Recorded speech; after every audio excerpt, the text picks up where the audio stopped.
But this is a love story. It occurs over the course of 9 weeks, and in retrospect, I realized it is an allegorical descent through the 9 circles of hell. Circle 1, limbo.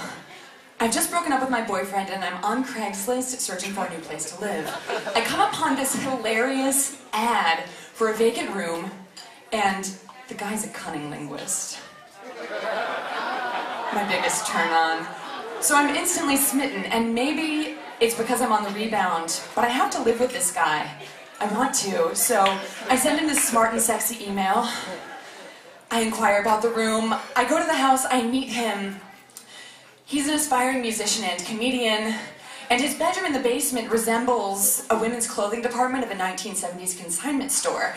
He eyes me up and he says, "Hey, we're about the same size, we can share clothes." Is he coming on to me? Perfect guy. Circle 2, lust. I move in with my cat, Rufus, and he's perfect. He's absolutely perfect. I hate to say it, but if there's one thing I could change about him, or get rid of, it would be his pee bucket. Yeah, his pee bucket. So he's too lazy to go upstairs when nature calls. So he has this plastic bucket next to his bed that he empties out every few days, right? When he introduces me to the pee bucket, we're already in lust with one another, and my lust is blind to these age-old deal breakers like peeing where you sleep. Chapter 3, gluttony. Before I met this guy, I'm gonna call him, did I say I'm calling him Biff? I'm gonna call him Biff, it's like BF, Biff. Before I met Biff, I was a vegetarian, and I never watched TV, but now that I met him, it just seems okay to sit in front of the couch, in front of a 50-inch plasma screen TV every night, cuddling, watching shows about giant cakes, and imbibing exorbitant amounts of alcohol and red meat. Yeah, it's perfect. Biff tells me his new comedy routines, and I give him my feedback. He plays with my cat, Rufus, whom he absolutely loves. We're a fat, drunk, happy family. Until one night, we go down into the basement to play some music, and I smell the dregs of hell. It's Biff's pee bucket. It's overturned on the cement floor. And it's in a puddle of, like, moisture. He says, "Oh, your cat knocked that over a few days ago."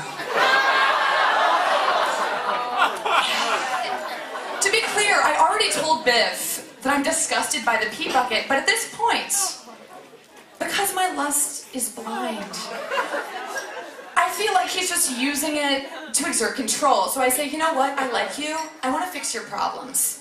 Okay? It's going to be my problem." Circle 4, pardon me, greed. I come home from work and I find out that Biff went to the emergency room because he had a seizure. And my first thought is, perfect! Finally, an opportunity to show him that he depends on me if I pick him up from the hospital. I'm sorry. So I go to the hospital, I find him, he's okay. But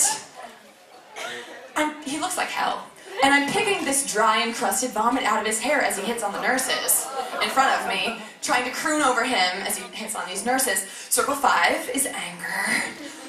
Hello, does he see me expressing my devotion? In the coming weeks, Biff gets a cheap haircut at a beauty school, and I tell him, "This is terrible, let me fix it," but he won't let me. Later, we're walking down the street, and he asks a homeless guy for a drag of his cigarette. I know, and as these mindless things happen, I become more irritated because I realize, oh my God, it's my duty to save him from himself. I'm sorry, I'll go quickly. Chapter 6, heresy. It's Halloween. I dress as a celery stick with peanut butter and raisins. I make the costume myself. Biff goes as a hot dog. Great, heretical, right? We go to a party, we express our love for one another, we become boyfriend and girlfriend. If you ever see a celery stick and a hot dog embracing each other, it's a sign that the end is nigh, right?